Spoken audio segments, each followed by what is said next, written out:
My name is Jacob Hernandez, Certified Crop Advisor with JHI Consulting. I'm here today to talk a little bit about some of the common problems that can negatively affect the distribution uniformity of your vineyard or agricultural operation.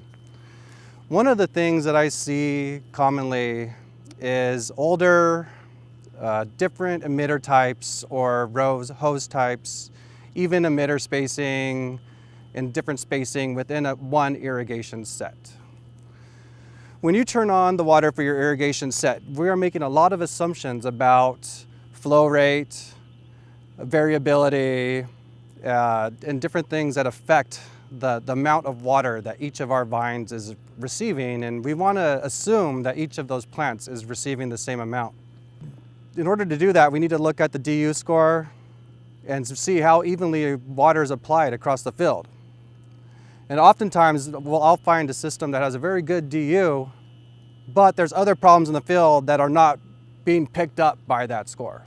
The types of things that those could be is emitter spacing, and typically it's going to be also the row and plant spacing. So I'll see in the same irrigation set, I'll see different row spacing, different plant spacing. That will negatively affect your score because that water's not being applied evenly. We're looking at even application to the water, and by having different spacing of your plants, and it's not even. So in order to solve that problem, we really want to be having that irrigation set have very consistent spacing. Don't have two different spacings in that set.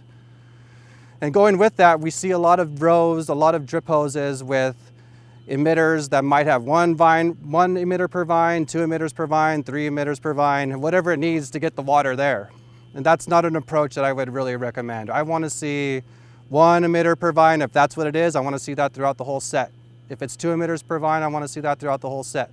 Because not only that, we're making irrigation scheduling decisions based off of this. And if we're making these assumptions wrong, we're just not getting the water that we think we're getting, and we're defeating the purpose of the precision and accuracy that we're trying to achieve and the conservation goals that your company might have. So definitely consider your components, but also consider the type of plant, the type of spacing, and how you're grouping your sets together when you're choosing how to create your irrigation set.